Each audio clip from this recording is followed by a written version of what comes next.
maintenant, actuellement, où il n'y a même pas de contact, 2 300 000 personnes qui sont totalement coupées du monde, qui n'ont pas d'eau, qui n'ont pas d'électricité. Il y a un seul correspondant, un seul journaliste à Gaza qui donne des nouvelles.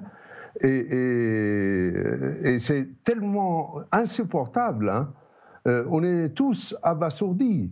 Mais vous imaginez que chaque minute qu'on parle, nous, là, qu'on fait des expertises et des analyses, on a des morts qui tombent et des civils. Mais cessez le feu, cessez le feu, cessez le feu. Je veux que tous les participants à cette table ronde insistent quand même et demandent à l'opinion publique à se décider aussi. Le monde occidental, avec les États-Unis à sa tête. Anouar Aboueché, s'il vous plaît. Il y a des morts toutes les minutes. Anouar Aboueché, question. Il y a mort. Question. Il y a massacre. On va longuement parler du sort des civils palestiniens, et vous avez raison de le rappeler, on ne le sous-estimera en aucune manière. Beaucoup de civils palestiniens vont souffrir et mourir dans les heures qui viennent, et on le rappellera en détail, notamment avec les explications d'Alexia. Mais à qui la faute ? Vous n'êtes pas islamiste, tout sauf ça. Vous êtes la branche historique. La faute est à vous, journalistes, à vous, occidentaux, qui n'avez rien fait. Vous tous. Vous qui n'avez rien fait pour la paix, vous n'avez rien fait pour l'application du droit international, vous n'avez pas protesté l'occupation qui dure depuis 50 ans. Est-ce que ça justifie les islamistes du Hamas? On ne parle pas de vous. Est-ce que ça justifie les assassins islamistes du Hamas? On parle des islamistes. Est-ce que ça justifie la mort de quiconque, ni israélien ni palestinien. Mais rien ne justifie non plus qu'on se taise face à l'occupation qui nous humilie tous les jours, qui détruit les maisons, 50 000 maisons qui ont été détruites, les confiscations de maisons, l'humiliation permanente, rien ne justifie ça non plus. La réponse à ça, c'est intéressant. Écoutons les divers points de vue, s'il vous plaît. C'est intéressant ce que vous dites, effectivement. C'est la voix de certains, notamment pro-palestiniens. Et là, on sort le Hamas, qui est évidemment un mouvement islamiste criminel, mais beaucoup de Palestiniens, y compris très modérés, disent qu'il y a une faute de l'Occident et des Israéliens qui n'a rien fait. Alors, ça peut être une faute de l'Occident, une faute des Israéliens, en particulier de Netanyahou, qui a laissé se dérouler la colonisation en Cisjordanie, mais c'est la faute, et c'est également des pays arabes qui sont totalement désintéressés de la cause palestinienne. Ce n'est pas uniquement l'Occident. Vous le reconnaissez, ça c'est aussi la faute des pays arabes, Anouar Aboueché?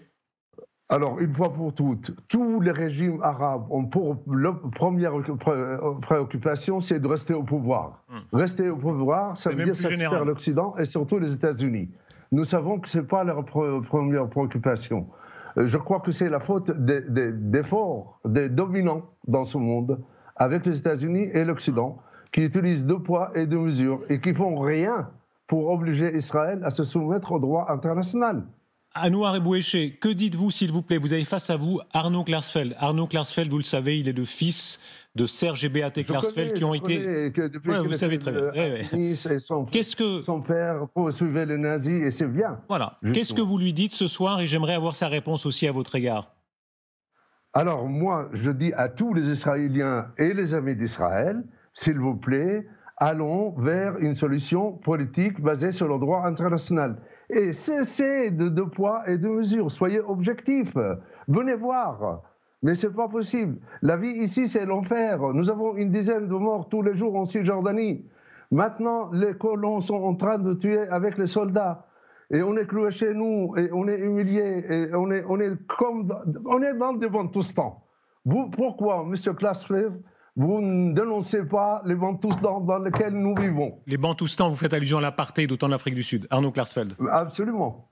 Vous disiez tout à l'heure que c'était la faute de l'Occident. C'est vrai qu'on avait discuté tout à l'heure avec Madame l'ambassadrice. Si les Juifs s'étaient installés au Birobidjan, en Union soviétique, il n'y aurait pas ce problème s'il n'y avait pas eu la déclaration Balfour. Mais il y a une légitimité des Juifs à vivre en Israël. C'est-à-dire qu'ils n'ont jamais quitté vraiment Israël, ils ont toujours aspiré à y revenir. Les Palestiniens aussi ont une légitimité à vivre en Israël puisqu'ils y étaient, même sans État, comme on pense en Occident, mais ils y étaient quand même.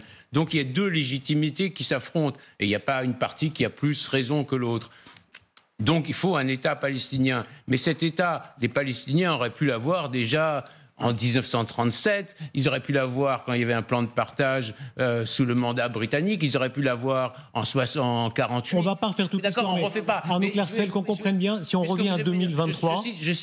Je cite rarement des gens, mais il y a une citation qui m'était restée en mémoire, celle de Winston Churchill, quand il était ministre des colonies en 1921, et quand il s'adressait aux leaders palestiniens, il leur disait « c'est pas normal de venir à des négociations en demandant toujours plus, sans même qu'il y ait un espoir de paix.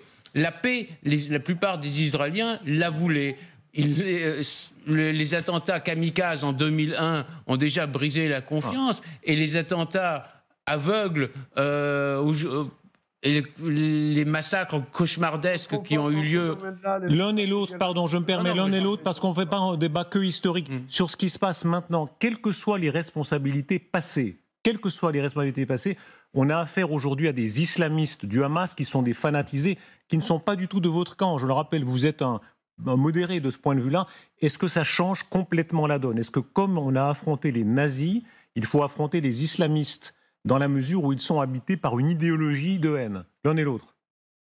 Monsieur Anouar Bouéché. Moi, en tout cas, je crois que tous ces problèmes, l'extrémisme, le fanatisme, tout ce que vous voulez comme problème que vous citez de toutes parts, ça ne peut être résolu que s'il y a une solution politique juste basée sur le droit international. Finissons de tout ça, finissons de toutes les violences. Allons vers une solution politique juste basée sur le droit international, et on n'aura plus à parler ni de Smotrich, ni de Ben Gvir, ni de Colomb, ni d'autres. Oui, mais le Hamas... Il n'y a que la justice qui peut nous mener vers une stabilité pour nous et pour l'Europe aussi. Alors, court aussi, Arnaud Klarsfeld. Le Hamas ne désire pas de solution raisonnable ou de compromis raisonnable. Or, ici, il faut quand même quelqu'un à qui parler. Et là, il n'y a pas quelqu'un à qui parler, il y a quelqu'un qui, comme dans les pires films d'horreur, vient dans vos maisons, égorge le bébé. Enfin, je ne veux pas répéter ce que tout le monde sait et tout le monde a vu, mais on ne peut pas négocier avec le Hamas. Il n'y a pas de possibilité. Merci beaucoup à l'un et à l'autre et à l'échange de points de vue. Alexia Mayer, l'accélération des événements pendant que nous parlons, pour celles et ceux qui nous rejoignent, on assiste à une montée vers la guerre, dans la guerre, qui est déjà très importante. Alors, en tout cas, ce n'est pas l'offensive annoncée par Tsahal. Hein, c'est le porte-parole de l'armée qui l'annonce ce soir. Il se passe beaucoup de choses, vous l'avez dit, mais ce n'est pas la grosse offensive qui était en tout cas annoncée. Ce soir, en tout cas, bombardement aérien et incursion terrestre. Selon les médias palestiniens, l'armée israélienne serait donc dans la bande de Gaza. Des bruits d'affrontements ont été entendus selon les mêmes sources dans le nord de la bande de Gaza. Une chose est sûre, ces bombardements aériens, par terre, par mer, donc par les airs également, sont massifs. Selon un porte-parole de Tsahal, l'armée israélienne va étendre ses opérations terrestres ce soir. On écoute Tsahal. En plus des attaques que nous avons menées ces derniers jours, les forces terrestres étendent leur activité ce soir. Les forces de défense agissent avec une grande force à tous les niveaux pour atteindre les objectifs de la guerre.